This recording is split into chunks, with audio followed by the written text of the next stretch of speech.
5 মাসের মধ্যে আধার জালিয়াতির মামলার শুনানি শেষ করে সাদা ঘোষণা করল ইসলামপুর মহকুমা আদালত।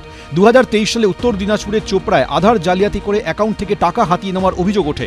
তদন্ত শুরু করে ইসলামপুর সাইবার ক্রাইম থানা। ওই বছরের 21শে সেপ্টেম্বর চোপড়ার একটি দোকান থেকে 3 জনকে গ্রেফতার করে তদন্তকারীরা। ধৃতদের মধ্যে একজন নাবালক। উদ্ধার হয় বেশ কিছু ল্যাপটপ, আঙুলের ছাপের নমুনা, রাসায়নিক, হার্ড ডিস্ক, পেনড্রাইভ। তদন্তে জানা যায় গোটা বাংলা জুড়ে সক্রিয় এই প্রতারণা চক্র। কারণ আধার এনেবল পেমেন্ট সিস্টেম যখন এই ক্রাইম সারা ভারতবর্ষে হচ্ছিল, আরবিআই বা এরা যখন সব অ্যান্সারেবল হয়ে গেছিলো সেন্ট্রাল গভর্নমেন্ট, সেই সময় আপনারা দেখেছেন অনেকের কাছ থেকে অ্যাকাউন্ট থেকে টাকা বেরিয়ে যেত এবং সেই সময় ভারতবর্ষের বিভিন্ন প্রান্তে কেস হয়েছে, কিন্তু ট্রায়াল কমপ্লিট হয়ে পানিশমেন্ট আমার মনে হয় এটা ভারতবর্ষে প্রথম। জমির রেজিস্ট্রেশন সহ বিভিন্ন আইনি কাজে আঙুলের ছাপ নেওয়া হয়। সেই সব জায়গা থেকে আঙুলের ছাপ ও সেই ব্যক্তির পরিচয় সংগ্রহ করত প্রতারণা চক্র।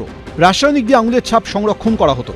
পরে সেই ব্যক্তির আধার নম্বর জোগাড় করে টাকা হাতিয়ে নেওয়া হতো। এই চক্রের মূল মাথা ছিল ধৃত মোজাফফর আলম ও সৈফুল আলম। সোমবার ধৃত দুজনকে দোষী সাব্যস্ত করে সাদা ঘোষণা করে ইসলামপুর মহকুমা আদালত। ধৃতদের 5 বছরের জেল ও 2 লক্ষ টাকা করে জরিমানা করা হয়। জরিমানা অনাদায়ে আরও 1.5 বছরের জেল। ধৃত নাবালকের মামলা চলছে জুভেনাইল কোর্টে। সুদীপ চক্রবর্তী, এবিপি আনন্দ, উত্তর দিনাজপুর। পুরসভায় নিয়োগের পরীক্ষার প্রশ্নপত্র তৈরি করতেন অয়নশীল ও তার সংস্থার কর্মীরা, আর সেই প্রশ্ন তৈরি হতো বাজার থেকে কেনা প্রতিযোগিতামূলক পরীক্ষা কিংবা জেনারেল নলেজের বই ঘেঁটে। পুরসভায় নিয়োগ দুর্নীতির চার্জশিটে এমনই চাঞ্চল্যকর দাবি করল সিবিআই। চার্জশিটের 19 নম্বর পাতায় কেন্দ্রীয় এজেন্সি দাবি করেছে, জেরায় অয়নশীল স্বীকার করেছেন কোনো বিশেষজ্ঞ নন। পুরসভায় নিয়োগের পরীক্ষার প্রশ্নপত্র তৈরি করত তার সংস্থা এবিএস ইনফোজোন। চার্জশিটে সিবিআই দাবি করছে, প্রশ্ন তৈরির জন্য কোনো বিশেষজ্ঞ প্যানেলের সাহায্য নেওয়া হয়নি। বাজার থেকে কেনা হতো সাধারণ জ্ঞানের বই কিংবা প্রতিযোগিতামূলক পরীক্ষার বই। সেই বই ঘেঁটেই তৈরি করা হতো প্রশ্ন ও উত্তরপত্র। সল্টলেকে অয়নশীলের অফিস এবিএস ইনফোজোনেই তৈরি হতো কোয়েশ্চেন পেপার। সিবিআই সূত্রে দাবি, একই দাবি করেছেন অয়নশীলের সংস্থার 2 কর্মী রানা দাস ও সৌরভ নন্দী। 20 নম্বর পাতা যদি তোমাকে দেখাই, 20 নম্বর পাতায় অয়নশীলের অফিসের একজন কর্মী রানা দাস, তার বয়ানের একটা পোর্শন রয়েছে।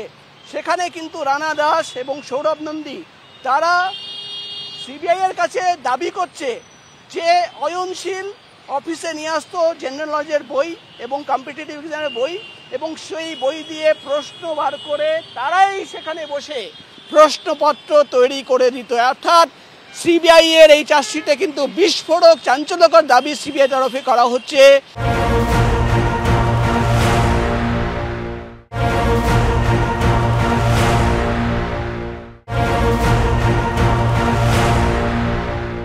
রাজ্যের মুখ্যমন্ত্রী হেন কোনো বিষয় নেই যার উপরে তার নিজস্ব গবেষণা এবং জ্ঞানের পরিধি রয়েছে। আর অয়নশীল তো সেই মুখ্যমন্ত্রীরই অনুগামী, ফলে অয়নশীল প্রশ্নপত্র তৈরি করতে পারবেন, এটাই স্বাভাবিক। কেন্দ্রীয় তদন্তকারী সংস্থা চার্জশিটে যা লেখে বিচার প্রক্রিয়ায় গিয়ে দেখা যায় সেগুলো মেলে না।